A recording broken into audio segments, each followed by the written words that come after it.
Welcome back to another season of Dual Lines Podcast. We are back to review All Stars Season 4 that premiered on Paramount Plus yesterday, April 10th. And we have two episodes to dig into. I first say we love All Stars. All Stars is one of our favorite iterations of this show since it aired 4 seasons ago. So we are super excited to be back and discussing this.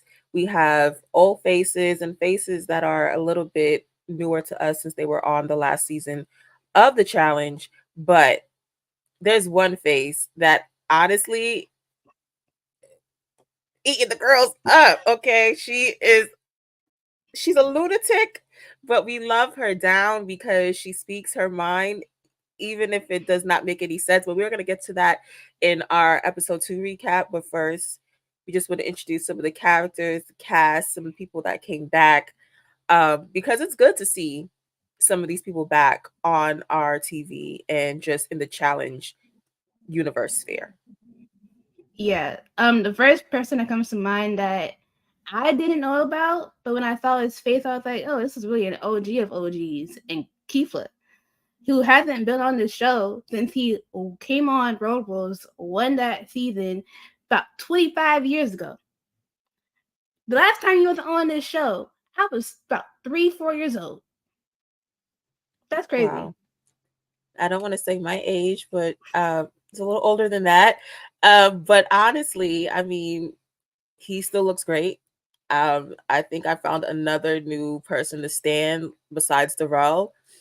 He gave very much uncle energy that I want to be at the barbecue with, having a little sippy sip of a drink, a little talking, a little.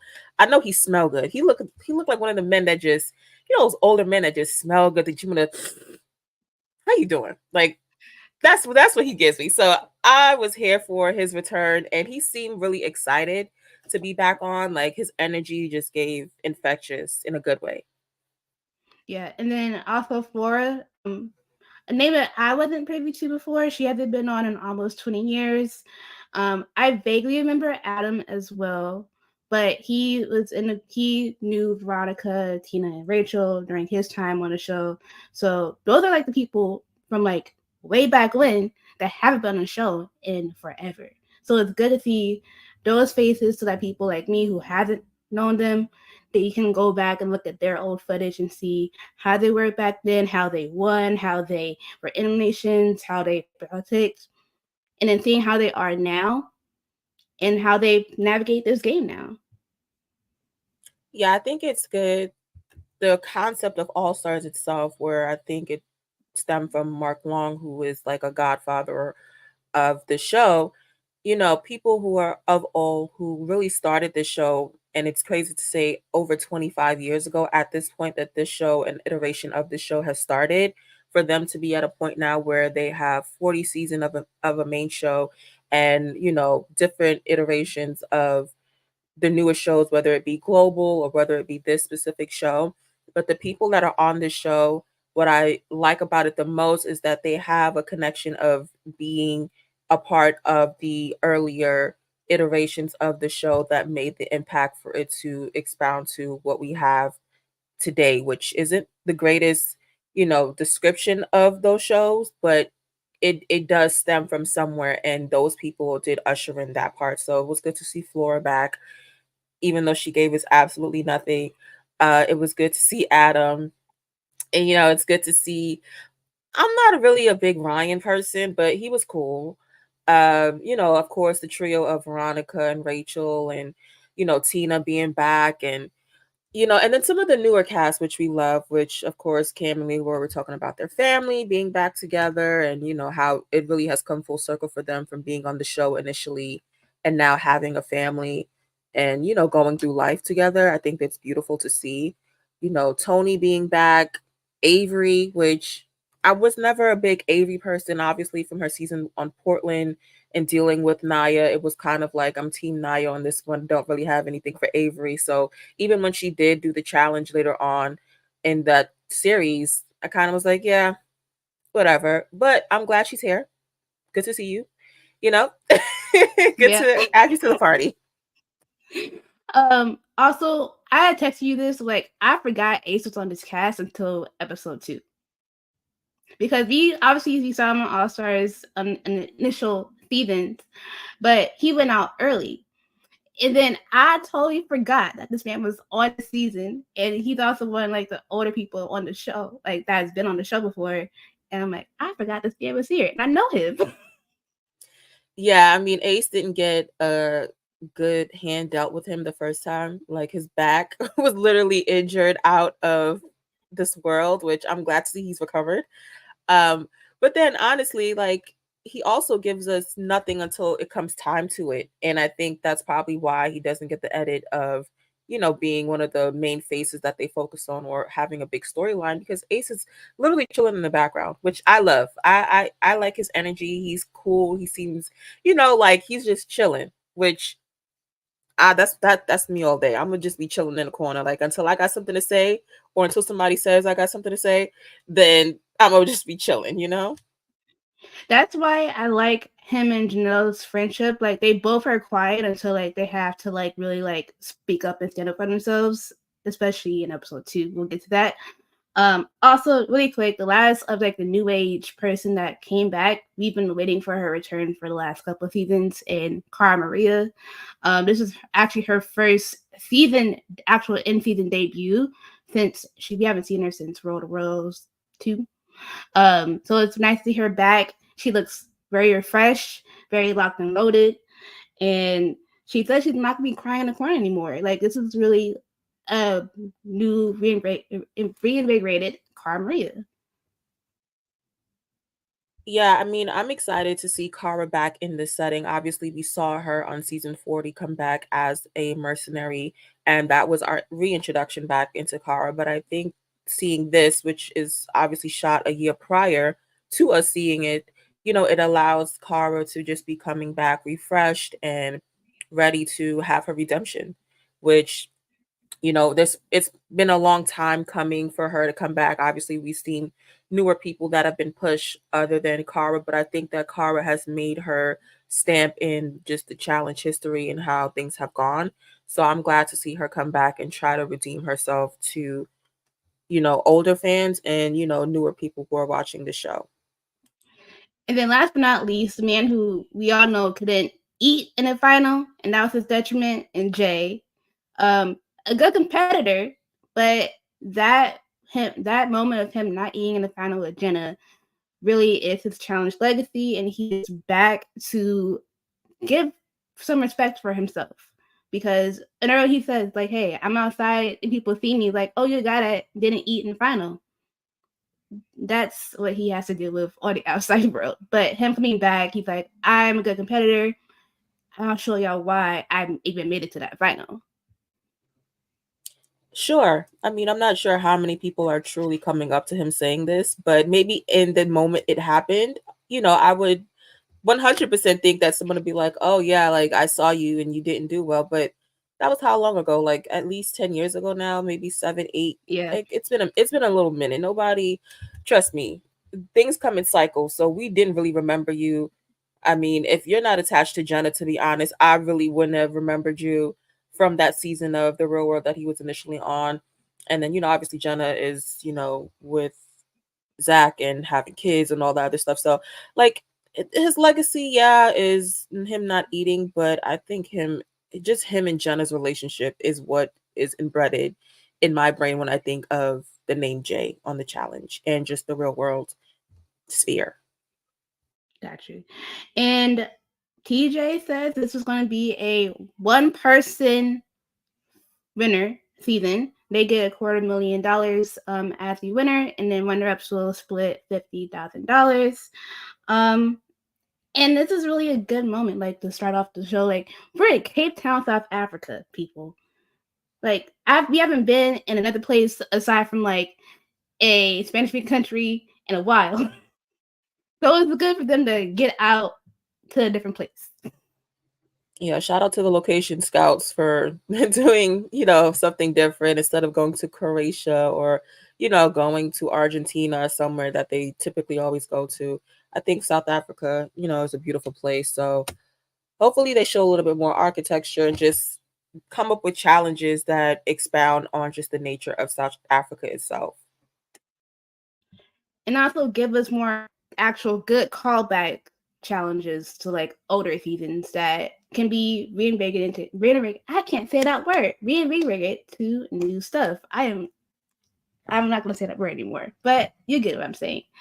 So we start off with the first daily challenge. Also, Adam thought they were so called missions. And we're like, baby, no, we've changed the game. Now they're called actual dailies, not missions. That's how long ago Adam's been on the show. Yeah, I think that's also the caveat of them coming back on the challenge. Like this show has changed. And even though some of the faces that they see are familiar, what you're going to be dealing with is not. So, yeah, catch up with the times. And so this season also, in order to get to the final, you have to have a star. Only 6 people will have a star and be in the final. And in this challenge, the top 3 girls and guys will get a star for this episode, and the top 2, their stars can't get taken. If you have a star, you are the actual winner of the challenge, you're good. If you have a star but you didn't get top 2, you are at risk of getting your star taken. And this daily challenge is called Reach for the Stars, where each player has 8 boxes with varying star shaped pegs on them and have to collect puzzle pieces one at a time to fit in corresponding pegs. The first players to fit all pieces and raise their flag at the top of the hill will win. And the last 4 players from the losing group will be the losers and have to be picked off for elimination. And to start off, Tyrie, who also is an old face that we haven't seen in a while, he was on a roll to start. He was doing so well, but he kind of lost momentum. Yeah, I think, people coming back after being off for a very long time, it could seem easy in the beginning. You just start to pick up like you never left, but then your body starts to catch up to you, your mental starts to catch up to you. And I think that's what happened for a lot of people in this challenge, particularly like mentally, they were just going through it because they couldn't figure out what piece goes where. And I think once everyone started to get a head start, obviously Brad has been back for the past couple of seasons. He's been on All Stars multiple times. He's done the main show. So he's more inclined to be prepared to, go head on with challenges. So I wasn't surprised that he had a great head start lead. I was expecting more from Tony, to be honest, like where he ended up in the rankings. I kind of was like, eh, but he did start off strong at some point as well. And, a lot of the older guys, Adam, like Ryan, there were people in there who started to move and shake a little bit more than what I thought. And I'm like, okay, I see you. And as for the women, I'm not gonna, be surprised, but with Veronica and Tina, like, love them down. Love them down, okay? But Veronica on the main show when she was on partnered with Darrell was not a great wasn't a great show. And then you have her on All Stars when she first came back. I was kind of like, okay, it's like you gotta come back and not specifically just the shape of it, but I think just being prepared. Like you don't have to be a certain, way or look a certain way to be in shape, but you do need to be prepared. And I just think that the way that they carry themselves and part of the challenges, it just sucks to see because I want to root for y'all. Y'all were the women who not only when y'all initially were there were running the social game, but at some point y'all were winning challenges. And that's the point of this. So what are we doing? Like this is not just for you to come back and get away from your kids. Like you got to come back and try to win something. You're not just going to get carried off of your social game. Yeah, and with that trio, Rachel is like really like hell bent on getting all of them their stars, but in order for you to get the star, you have to win instead of just getting handed one. And then when you get a star, you got to keep it. So that's going to be interesting if and when they all 3 of them get stars, if they can keep them because they might get stolen at any point. One person of the ladies who kind of surprised me, but I was like, I forgot about her with Avery because she was the second woman to complete this daily after Cara. And I was like, she's really surprised. She's still surprised because she's still young, obviously, but she was still up there and showed that she is really here to compete. Yeah, and I think she also mentioned that this was like her first challenge win of her like doing a daily, which is surprising, but it's not just given the context of the seasons that she was on. But I do think for her, like you said, she's one of the younger part of the cast, so it's a little bit easier to navigate with some of the people, and then you kind of get to see where you're at, you know, endurance wise, but also, you know, trying to. This is the first challenge. Like this is you try to set yourself apart and, you know, trying to make sure that you're not chopped liver like some of these other people truly are. Yeah. And so Cara and Brad really cleaned house in this daily challenge. They were the clear winners for this one. But I would say it was funny that when Tony did finish, he didn't grab his flag, he grabbed Veronica's. And I had to laugh. And TJ was like pissed. Like I don't know if TJ was just annoyed of being in the hot sun for that long and trying to wait for everyone to finish. But TJ was like, "Hey, like your name is not Veronica, like pick your own." He's like, "Sorry, TJ, like okay." Never mind. But TJ being a little peeved at Tony just made me laugh because, you know, the way that they came back with the introductions and how TJ interacted with a lot of these people, it was great to see. But TJ is like deep down in there. He kind of tired. Like he like, listen, this is like my 58th show. I'm just here. Like y'all need to do something right. Like y'all OGs are the OGs. Like cut the shit. Yeah, Tony time is about to be on funny or hilarious time. So we never know what we get with Tony. Also, Kefla was the fourth guy to finish, and props to him because of the top guys that were done. I didn't really expect him to be in the top, but he really did that. Like he was the fourth guy done, and he really came out with a good showing to start off.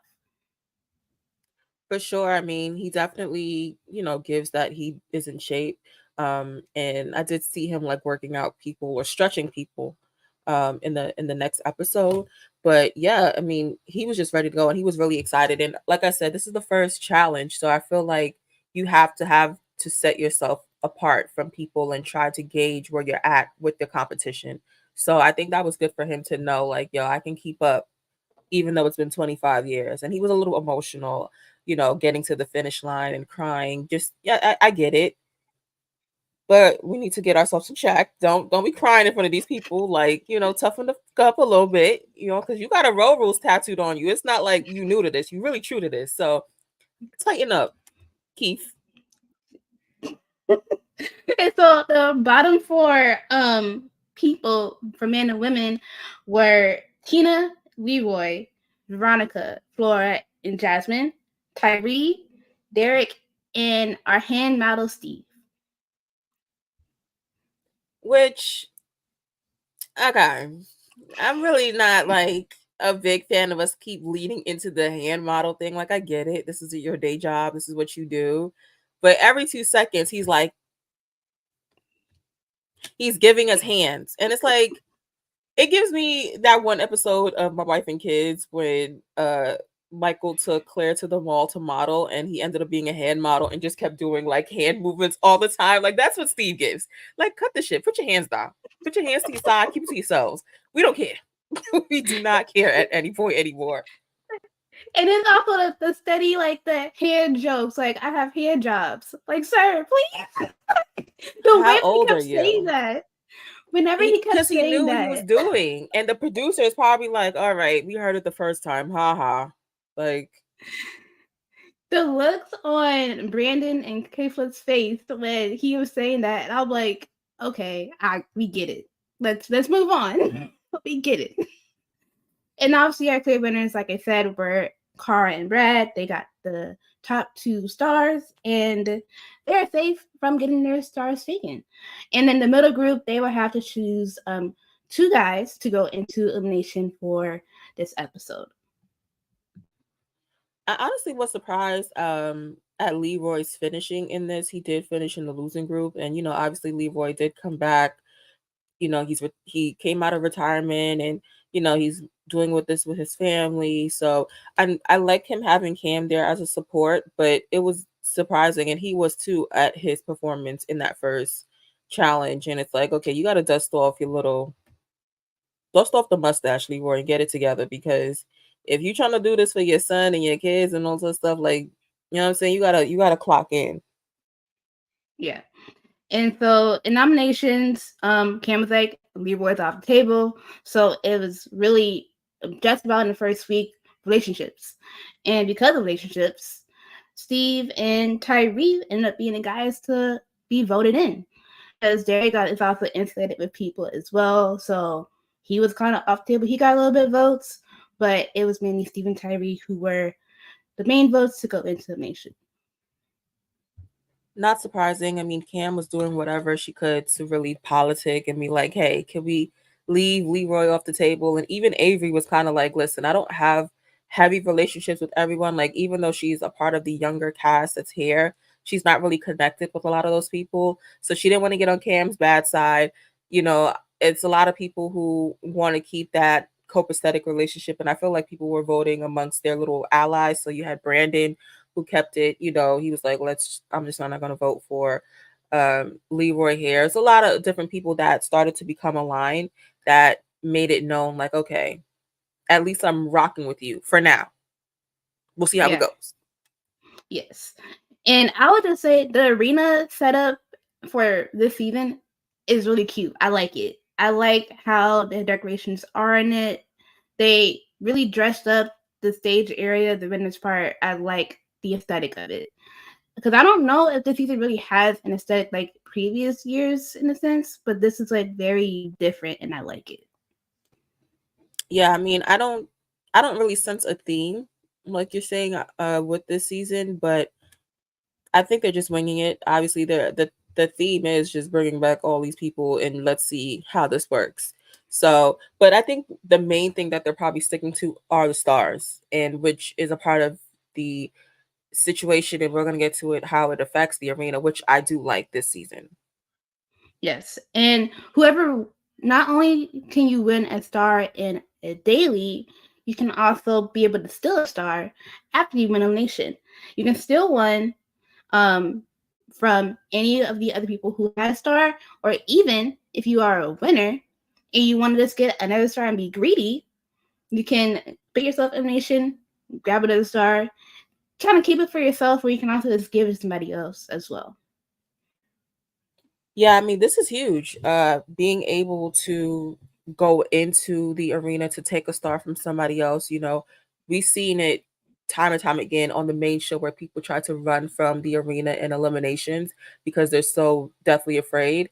And I like this aspect of people having to just being like, listen, at some point, if I don't have a star, I'm gonna have to go and put myself up against someone and try to thug it out and get a star, or else I'm not getting to the final. So I do like this concept of it. And also, Cam was like, sometime maybe I can go in and get my star and you can give it to another man so she can give it to Leroy. Like there's so many other things, and where alliances come in and how people are connected that will affect this going on. And we saw it in episode 2. But I think that this is definitely going to be interesting to see coming up. Yes. And the elimination for Steve and Tyrie is called Catch a Falling Star, where they had to find 12 star balls in a pit of water and deposit them in their tubes one by one. Once again, Kirby started off really, really well. And then he just started to slow down. Like he really blew a 3-1 lead. Like he was doubling up on his balls in concurrent to what Steve was doing, and then all of a sudden he just starts slowing down. It's just walking very slowly around, trying to find them, but it's just like he had no momentum after that. I wouldn't put it as strong as a 3-1 lead because I do think that Steve had something in the tank, which is where he was hiding his balls and his stars. So it was easier for him to kind of come back because he had a game plan. Like he wasn't just going head on with like using his endurance and just strong arming Tyrie into getting these things. Like he was like, listen, I'm up against the wall here. Like I gotta figure something out. So when he's there, he's literally in the water, just using his hands and hiding the balls. And then all of a sudden, he starts to remember, like, hey, I had a plan here. Let me execute with this plan. And he goes into it, and all of a sudden, he starts coming out one by one, and he starts picking up really, really quickly. And it's like, damn, Tyrie, like I don't want you to go out like this because not really a great look, but I will give it up to Steve to say he had a plan and it actually did work out in his favor, unlike the last time he got his ass whooped in elimination against Tech. Yeah, he really let skin string being Tech just throw him around. I mean, to his credit, he came back, he lost the weight, he's mentally prepared, so he's ready to go.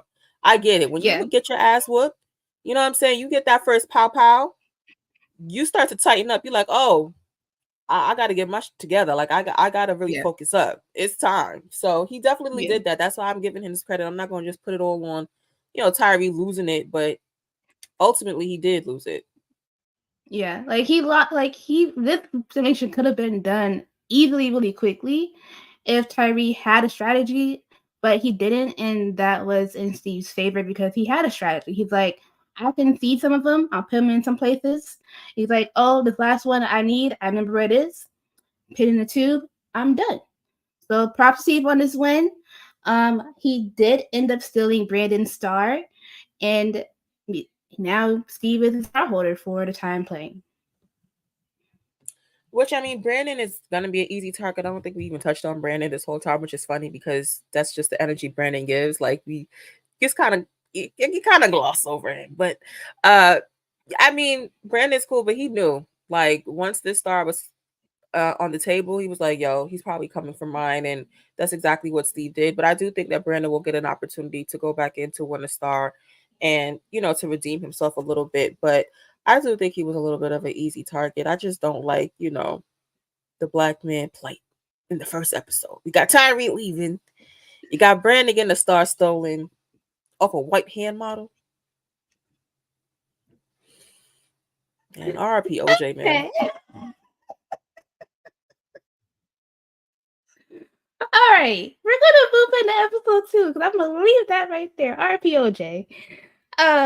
We start off the episode with the awkward exes. In Laurel and Nicole. This whole thing is gonna be a reoccurring situation between the both of them. There's tension. There's awkwardness. They're not talking to each other, and it's just really weird. I knew it had to be really weird for everybody else around them when they would be in the same room, and literally we saw Laurel sitting there, Nicole making food, they're not interacting. It's just quiet. It was definitely awkward. I think Laurel was making it more awkward than it needs to be. Like her energy was just very much strong and you can just sense it. And Nicole was trying to, chill, but her energy also gives like she wants to say something, but she doesn't want to stir the pot because she knows Laurel. So it's definitely the both of them having not being able to talk and kind of hash things out. But, the awkwardness, I mean, ain't nobody gonna move me out of my spot, but at some point I'm taking my shit to go. Like I could just this is a big space. Like it's no need for me to be in the same vicinity as you awkwardly all the time. Like I'm trying to make a cup of coffee. Like can I at least do that? Yeah, because it was weird. I know it had to be for everybody else that was in any room with them, like just nothing. Also, we get a little tea spilled from Jasmine to Cam because Cam was like trying to get information about Ayanna and how she is in the game. Jasmine told her that on All Stars 2, when they were together, Ayanna was causing arguments and doing a lot, and noted that Ayanna and Janelle do have a weird history, which I didn't know initially, like the old history, but I guess they boiled over even more in this setting, in this episode 2, with the situation that happened off camera that we didn't see, that didn't get shown, and then obviously what happened on camera this episode too. Yeah, we'll talk about it more once we get to the point of that. But you know, I'm glad that Jasmine was able to dissect that with Cam a little bit more because, like Cam said, she's just starting to get to know these people. This isn't her normal stopping ground of people that she can, kind of figure out to know. And she's also coming back into this game new, so she wants to be able to have a heads up. And there's a lot that gets gets broken down, especially with how people are, especially in this episode. Yes. And we get a World Rules esque challenge in a daily, which is called Karthik, and it's played in 5 teams where one team is of 3, but most teams are of 4, and they'll be suspended in a van above ground, and it spins as it descends as well. They need to listen to a radio show that DJ hosts for different ads that have different numbers and locations, and then once on the ground, they must find suitcases that have those locations and also use the corresponding numbers to those as well to solve a math equation in order to reveal codes to unlock those suitcases. And then once they open the suitcase, they will find puzzle pieces to make a puzzle. And the first team to solve that puzzle in the fastest time will win. The slowest 2 teams will form the losing group. I mean, pretty straightforward with them being ascended in the air. I thought it was a good throwback challenge with the radio and trying to keep up with the numbers and how they just did it and infuse it with the challenge itself. And I mean, some of the people were just it, that first group with Jasmine and Derek and Ryan. It's just like, okay, like them trying to be funny in the back, and Jasmine having to mom them in the situation. It's like, okay, y'all need to lock in though. Like y'all don't Yeah. got time to really play around. And then the Janelle was like, I don't know so we can try and do this, but they took a very long time to try and open the locks, and then the puzzle took a bit of time too, but they finished it at least, so that's good for them. And then Did the they light finish blue it? team, I don't, I think they They did. don't. I don't think they did. I think they were the first ones to go, and they didn't finish it. Okay, I forget because I didn't remember. I don't remember hearing a No, buzzer sound. TJ blew the horn. I think they kind of like timed out. I could be wrong, but Okay, I just don't remember them getting even to the puzzle part. okay. And then the light blue team was Rachel, Kefla, Ayanna, and Flora. This was really the World Rule crew, and they moved really quick with this. They were on it. Ayanna was on it with her directions, and the math, they had it down pat. Yeah, they were moving one band, one sound, not playing around. And when they completed it, I just thought it was the funniest thing because Kefla was hitting James Brown moves. Ayanna is doing a running man. They end up doing kid and play in the middle of it, the house party dance move. Then Kefla hits a split. And I'm just like, all right, Pookie, Uncle Keith, I get it. You coming back, you in the vibe, you in the groove, you feeling yourself. Bro, I don't want you hitting no more splits again after winning. And you're not even win. Mind you, this is the crazy part. You finished. So you splitting off of a finish is wild. I get it. But I need you to, get a hold of yourself, get a grip. It's been so long though. Like he's on a good roll of like being at the top ish. So I give him his props, but he needs to go over them knees and just go sit down for a little You bit. got one more week. You got one more week out of me. And if you do some other I'm like, all right, you one of them ones. I can see why you real uncle energy, because like, cut it out. Like his split was giving. I'm sorry, this is a wrestling reference, but it's an older man named R Truth, who's like I think he's almost 50 years old. About that man is still doing splits in the ring as well. He was giving me that. But I'm like these old men are still spry, and I have to laugh and enjoy that for them. So I'll just leave it at that. And in the green team of Carr, Avery, Brad, and Ace, this is when I was like, Ace, that's in that moment. I It was like, oh snap, I forgot Ace is here. And he was doing math because clearly Cara Maria did not know what eight, what was it, 862 plus 8. Yo, I think that was probably worse.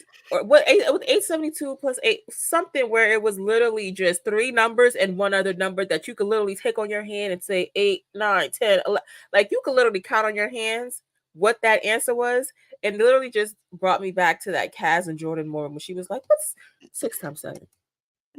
And I will never forget that because I get doing math in a time span where you really have to think and concentrate and get it correct is a thing. You know, I get it. I get it. Sometimes you mess up. But asking somebody that out loud when you can literally just take it on your damn hands and count is crazy. And Ace was like, Like, listen, y'all don't know basic arithmetic. that's crazy. Math is not that hard, friends. I know we don't use math like that a lot, but math is not that hard. Just take your time. Even if it is a time situation, just take your time. That's it. And I know people say, oh, don't ask for stupid questions. When it comes to math, that's a stupid question to ask. If you can take it on your hands and count, you got 8 fingers, mama. There's no way you ask me what something plus 8 is when you can literally just count it on your hands. That's where you losing me. Like if it's like 882 plus 1000, all right, cool. You know what? We can figure it out together. Let's break it down. You know, see, let's peel it back, as Eric Adams said. Let's peel it back. But you telling me 862 plus 8 and you got 10 fingers? Yeah. And Rick, this is giving the spirit of how she lost to Michelle, and I'm gonna leave it at that. The next team that went was the orange team, and it was Leroy, Cam, Veronica, and Brandon. And who actually took time to actually practice his math was Leroy because he got the math equations correct. So props to Leroy for studying and doing the work. Came prepared. Decided, hey, listen, first showing wasn't great, but this is something that I have been studying and preparing for, which is math. Great for you, Leroy. I'm really happy for him because there was a point in time when Leroy was not good at a lot of these things, and he's really come a long way. So, shout out to him for coming back prepared. Yes. And the Peach team went of Tina, Adam, and Steve, and they were just confused. And I'm going to leave it at that. They did not get a lot of the things correct, I would assume, but they were just not there as a unit. They did finish though. I will say that they did get the puzzle and they finished. That's all you can ask for at this point. Yep. And then the yellow team was last, which was comprised of Tony, Nicole, Laurel, and Jay. And there wasn't any tension within this group, right? There had not been any tension in this group. Okay. Yeah.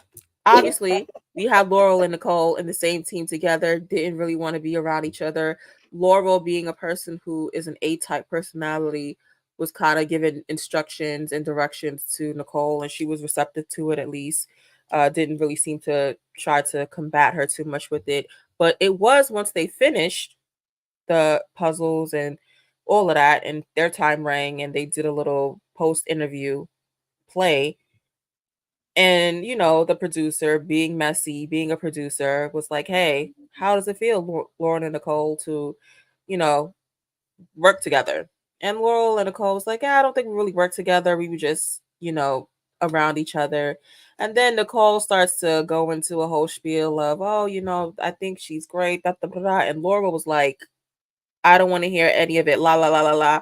And it was just funny to see Laurel just be petty, because Laurel is very, very petty until it comes to a boil, and then she starts really going into Laurel mode. She really starts going AWOL. But it was funny just to see. And then Nicole walked away.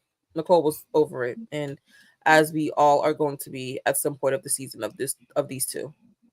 Yes. Also, shout out to Jay for really clocking in and doing work. He unlocked those blocks pretty quick as well, which helped them actually get the win. Because of the top two groups, between the yellow team and the light blue team, the yellow team had the fastest time, and they won. So props to the yellow team, despite the tension between the two women in the group, they won. Yeah, I mean, coming together, making your forces stronger, and just trying to compete and win. That's really all that you can ask for in a situation like this. So glad no one got injured, hurt, cursed out. Too bad. But, they made it work together. And then Tony, which I just think Tony is so funny. Like, I just remember Tony from his Real World season, and then on the challenge, just Tony be really Tony the clown sometimes, but Tony was actually funny because he then goes, they have their post celebration, and Tony literally is like, if I can work with you guys all this season, I would love to work with you all as a group. And I'm just thinking, you see these two fools sitting next across from each other going crazy, and this is who you decide in the chaotic way to go again and work with again. Like, I get they're good at what they do, but for the whole season, this is what you want, Tony. You like chaos. No wonder we've seen how he's functioned on TV and off because of his personal situations. So I'm gonna leave it at that. Good father though, I would say. Good father. But he loved the toxic situation. And the middle group has to figure out which two women will go into elimination between Tina, Jasmine, and Janelle. And the two losing groups were obviously Peach and Blue. And Janelle said, "Hey, let me go. I'm gonna volunteer myself to go in because I do want to start. I want to compete and do that." That like okay, people like receptive to us. Yeah, go on ahead. We'll just. She was like, "This is what she said. We saw on tape. I don't care who y'all vote for between Jasmine and Tina. It don't matter. I don't care. But I'm going in. Just vote for me, and y'all can figure the rest out." I mean, yeah, and that's where we kick off this whole ordeal that happened this episode. I mean, when Janelle initially said that she wanted to be voted in, the people that were in the room were Cam and Ayanna, and there was someone else in there, but I mean, the two main people that I focused on anyway were Cam and Ayanna, and Ayanna was one of the ones who was like, "Listen, I get it. That sounds great. You want to go in, but what does this mean for me? Like, what do I get out of it? Or what, if I'm giving you a bone, you got to get me one back too, because you're going in to get a star." I think that's the baseline of what the whole thing is. Just like, you're trying to go in, but you're trying to go in to get a star, which is great. But I'm going to need one of those stars after, you know? So now I got to figure out how to maneuver that for you. So, how is that going to benefit me in the long run? And then obviously, the two people that Ayanna had to choose from were two people that she was cool with, which was Jasmine and Tina. So it didn't really sit well with her how, Janelle kind of just left everyone that predicament, which it seems easy in retrospect to kind of put yourself in that situation and be like, hey, I want to go down there and this is what's going to be the situation. But then you have to think about afterwards. And, when they go out for drinks and Ayanna starts stirring the pot, before that, Ryan makes a good point and just like, hey, are we just going to allow anyone who tries to vote for themselves in go in? And I think that's a valid question to ask in the situation, given the consequences and the circumstances of getting a star, which is going to mean at the end. Like, are we just going to allow anyone and everyone to be like, hey, I want to go in? Okay, so does the rest of us, or so does X, Y, and Z. Like, what does that mean for my game in the long run, as this is an individual challenge? Yeah, and I feel like if you want to go in, yeah, props to you for having the balls too. I feel like it's still early in the game for someone to kind of be the guinea pig of, hey, I'll put myself in, y'all can figure it out. Like I get it, but also, and everybody's like, okay, are we just gonna, like you said, like how are we gonna give everybody an opportunity? No, you're not. But it's always gonna be that one person who's like, I want to do something to prove to myself. I'm here for a reason, here for a purpose, and I just want to get a good start to the game for my mental or just get myself pumped up. I think that's what Janelle really wanted to do, but also given how this season will go, it's always gonna be taken anyway. So it's really no point to trying to be like, oh yeah, I'm going for a star, when at some point your star's gonna be taken, and if you're not on top, you're not on top. Yeah, I mean, there were points made on both sides, and I typically did understand where Janelle was coming from. But then we got Ayanna causing the chaos, which I'm gonna be honest, I did not mind.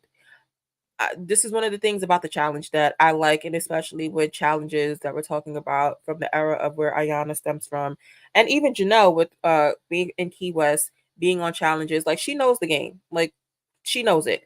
So Ayanna's just like, hey, I'm just gonna stir this up and see what I get back. Like she don't know whether she's stirring shit or sugar, but she gonna stir it up to see what she get. Throw it to the pan, let it stick, see whatever comes back. You know what I'm saying? So she says, "Hey, Janelle's trying to say that it's Jasmine she wants to go against," and everyone was like, "Wait, what? Really? Didn't really hear that, but okay." And people start rolling with it. It obviously gets back to Jasmine. I'm a, I need to say something to you off camera, but uh sorry, I just had like a brain fart because I wanted to say it, but then I realized this is live. Um, so it gets back to Jasmine, and Jasmine was like, of course, Jasmine's gonna be in tune, like, yo, my name is being said, what's tea? Like, what's going on? Let me check the temperature. So she walks right over to Janelle and says, like, hey girl, I heard my name is going around. I hear you want to go up against me. What's all that about? And Janelle, is just like, I didn't say that. That's not my intention. That's not what I want. Um, and it becomes obvious that Ayanna is the person who started this rumor, and people just let it go. Really, no one presses Ayanna. No one says anything. No one goes to Ayanna and says, "Hey, yo, isn't it? Aren't you the person who said she said Jasmine?" But she's saying this is not the case. So which one is it? Is it Uchiwali or is it one Mike? Like you making up shit, and we trying to figure out what's going on because you got them beefing, you causing chaos, and you trying to sit in the corner and chill and have a little soliloquy with somebody else you talk to. Like, you know what I'm saying? Like, what are you doing? No one presses Ayanna. No one says anything. Everyone behind is in the group, like not saying anything. And I'm just like, this is why I like Ayanna. We're gonna get to the other part of what Ayanna does, but this is why I like her. No shade, because she gonna do whatever she needs to do to get where she gotta go. Like, listen, I don't even like you that much, Janelle. I don't really rock with you. I'm trying to save my girl Jasmine and Tina. So do with it as you want.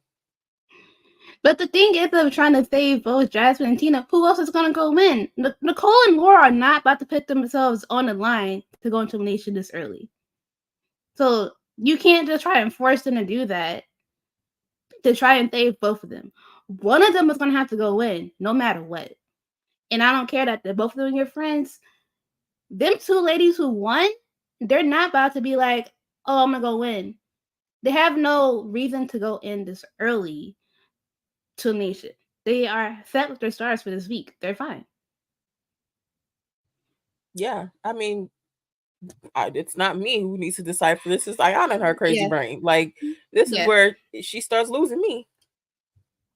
And I think that there's rumblings of a sidekick in the situation, which I probably will bring out some tweets after this. But Tina was also like, hey, you were saying Jasmine.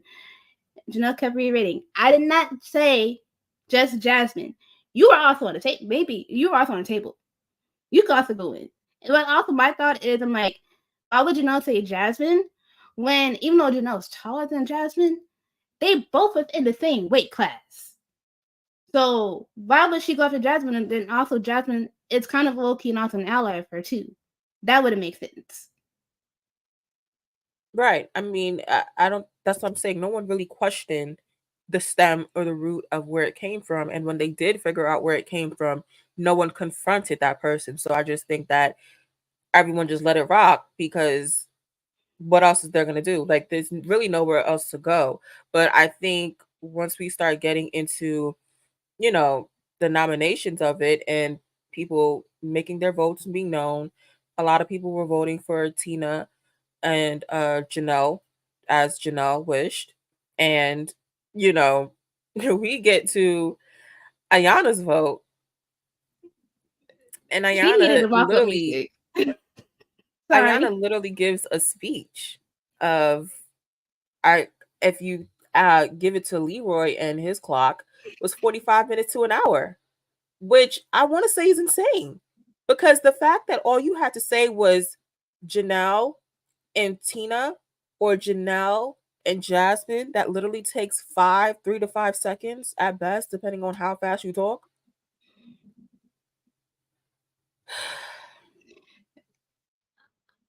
I Leroy did the right thing by walking out because he was like, I see the cameraman just standing there and this lady's talking.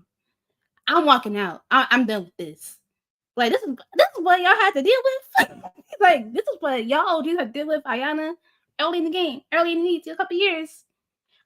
That speech, I'm not hearing it. I'm walking out. He literally tried to be like, Ayanna, all right, wrap it up. What do you pick? And she's like, don't cut me off. And she starts going in again. And it just starts becoming more and more intense. She at what point compared herself to a grocery store? Like it was just so much happening and so much confusion that she was trying to just bring in, really just trying to hear herself talk to the point where Leroy is like, all right, I don't even do this in my own home. Like, so what we doing here? Like, I'm not about to sit here listening to you. He literally walks up, goes away, and everyone's like, who was it? Does it start with an A and end with an A? He's like, yeah, listen, that's exactly what it is. Everyone knows who the culprit is in this situation. And it's unfortunate because I do like Ayanna. I do think that she's a good asset on the show. I do think that she can win. Like, Ayanna has lost weight since the second season of when we saw her back into shape, back into who she, can move and shake around as when she was in the earlier challenges. But Ayanna in the front or the back of her brain or in her brain period still has that person who slept in her uniform and crying and carrying on and writing letters and doing all, like, that's still within her DNA, like that's still on her jacket. So this whole thing is not surprising. I think what we can talk about is part of the root of the reason why Ayanna went so far. It's being, I want to say reported because that would be terrible journalism, but it's being said on the streets of Twitter. It's being said on the streets that Ayanna was basically having divisive, or I don't want to say divisive, but she was having strong opinions on topics such as race and politics and culture, and it terms when it comes to Black women dating interracially. And Janelle is an interracial woman. I think she is dating or married to a white man. Jasmine has been known to be dating white men. Her ex-husband is white. um and I think part of the issue with that being just the sticking point for some people, and how the divisiveness is, we all know that race is a problem. But for you to be on a show, and I'm gonna speak to Janelle here specifically, for you to be on the show to know that, listen, this is the person you're gonna be on the show with, just go into the other room. Like, it's no way to really have a conversation with her. I feel like Ayanna is probably one of those people that if you're not really understanding her point and you're not agreeing with her, then you're against her completely, and she tries to just overtake. So that was probably like a core issue of her, because when Janelle left, I was like, what are you leaving for? But reading what the backstory is, I understand. Like, she probably tired. Like, this is not CNN, bitch. We wrapping it up. We here for $250,000. Like, I'm not here to talk about my dating choices, who I'm married to, why I do certain things. And obviously, there's reasons why, and there's institutions and structures and indoctrinations of why things are the way they are with some people. Completely, I'm here for understanding that, Ayanna. But this is not Dr. Umar School of the Challenge. We need to wrap this up. Like, babe, we trying to win challenges here. Like, what are we doing? I feel like the clip. This is not the Umar thing because that's funny. I'm sorry. But it's true. Like, when you No, have you're right. someone who is on that point all the time, and it's like Black Power, and we're doing this and da da da da da. Listen, I'm the blackest nigga I know. But at the same time, shut up. Like, this is not what we're here for. So for you to try to cause division, it's like, I can't respect it. Like, girl, it's not it. I won't say it's not that deep, because it is, but that's not why you're there. You're here to win money. You're here to play a game. We're not like there is no instance in what we've seen thus far that needs to have like that conversation had to be had. It didn't. If y'all don't mess with each other, just don't engage. Ayanna's someone who's on poke the bear, poke the bear. That's what she does too, and she's going to sit back and watch the shit fall, basically. And that's what she did. She did all of that to push Janelle out the game. Like she's like, at this point, Janelle's like, I don't want to even be here to play the game. Y'all can have it. Tina, you can stay. Because at this point, there's nothing for me to really do. I can't be here. Which I respect. But when you come on these games, just you gotta know how to navigate with those certain people and just ignore them. But when it's somebody like Ayanna, you kind of can't because Ayanna's loud and she's always going to be around doing something. So it's a I would one last point on this because we are Black creators in this challenge space, so we can speak to this more. But obviously, there's been definitely issues of racism on this show, blatant racism.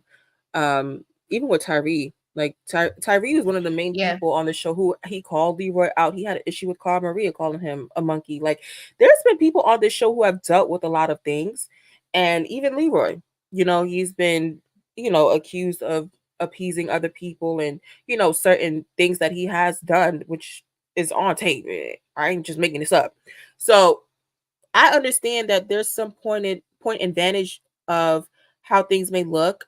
And I think in a situation like this, you try to get to know someone and at their core to see why they are where they are.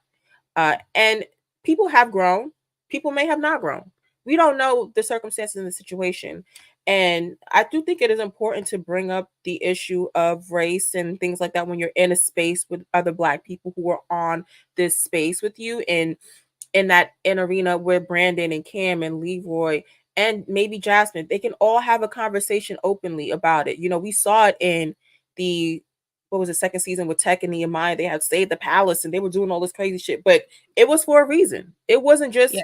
so me and Maya can make up songs. Like they were doing it for a conscious reason. So I get what Ayanna's coming from. I get it, but you cannot come on so strong to the point where it makes people want to leave.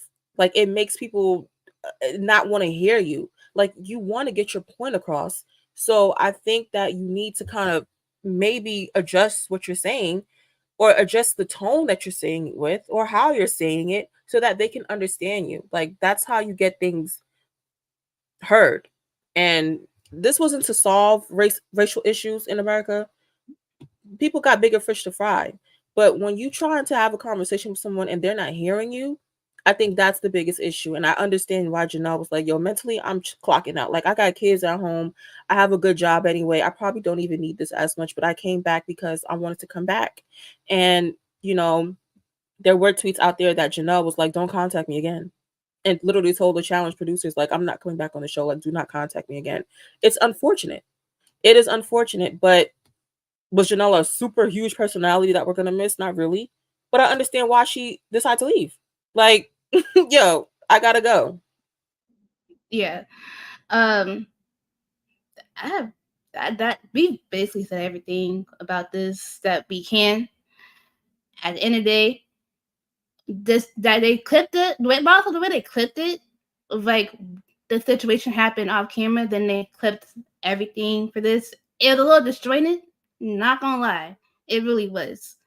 But because in the context of the actual episode, it's basically like you make it seem that Janelle is leaving because Ayanna lied and said that she just wanted Jasmine.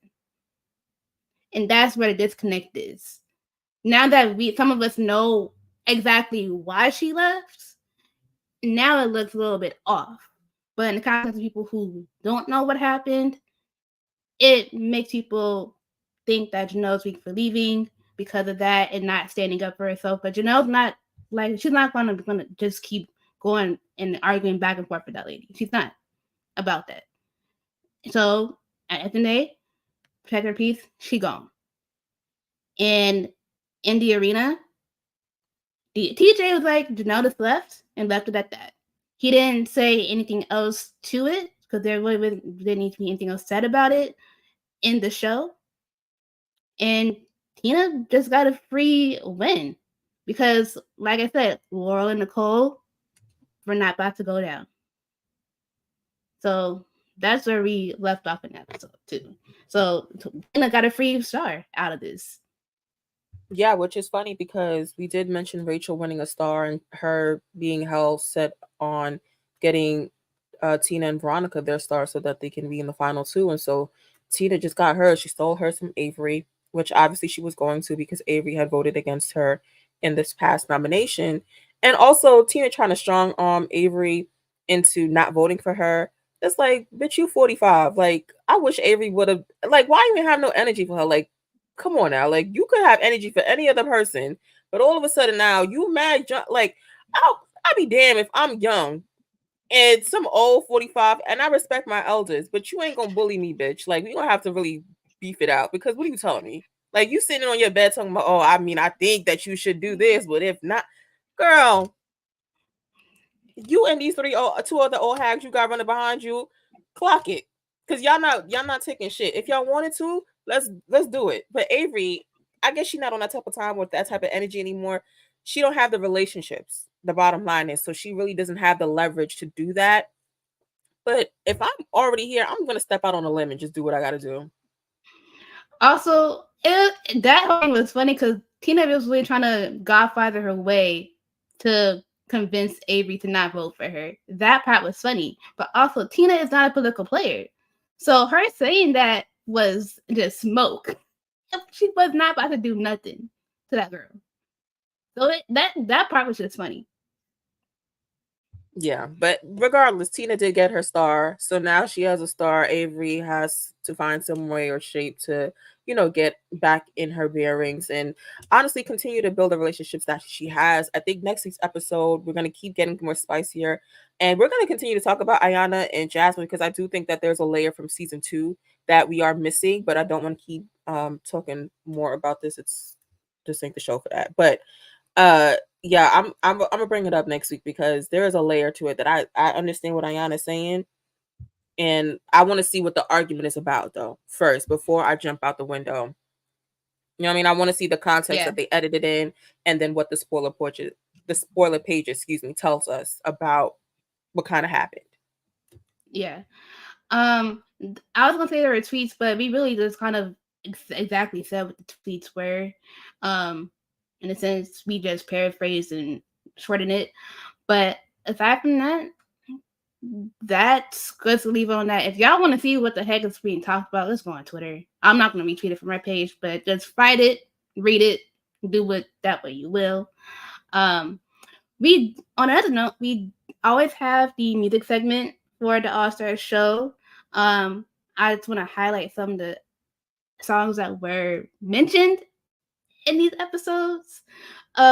We had "Ride with Me" by Nelly, which went perfect with that daily, and then Kesha's "We Are Who We Are." I have not heard a Kesha song in a very long time. But I was like, I know this song. And I had to re-look it up to make sure I knew which one it was. But that was a nice little touch.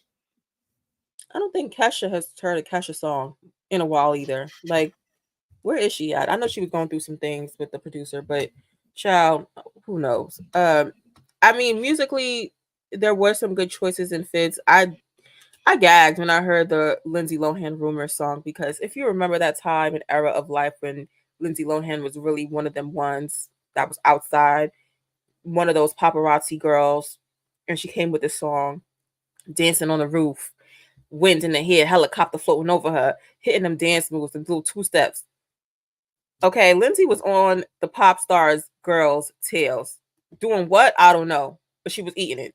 That song, ate down. Definitely giving me Disney Channel wrap it up. This is what's gonna be the closing song. And then Hate Me Now by Nas, which I'm not gonna mention the other person who was featured on that song, but is a certain dancing diddler. Song's still great though. I can't deny it. I'm sorry. I'm not gonna be one of them one people that's like, we gotta separate the art. Listen, the nigga made hits, so I gotta include that in. And it's Nas's song, so "Hate Me Now" by Nas is playing, and I love it because anything Nas, I'm here for. Yep. That's really it from this recap. It was a good 2 episode premiere for the season. It's going to be a lot more tears shed, more arguments, and a lot of really good competitive play. Some people, I feel like, going to skate throughout this season. We might see that. I don't know, but how the star situation is, that's going to really be the turning point for the season of how people navigate with winning a star, stealing a star, giving people stars. So yeah.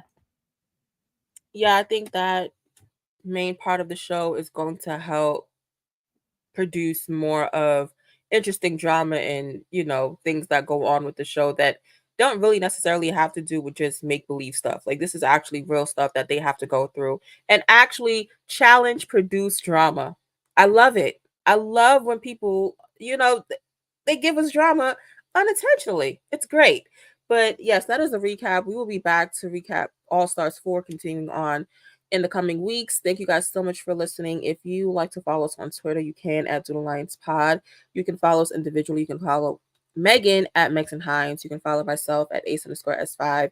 And you can watch this on YouTube if you're listening at Doodle Alliance Podcast. Please like and subscribe. And we'll be back next week to talk more. Bye. Bye.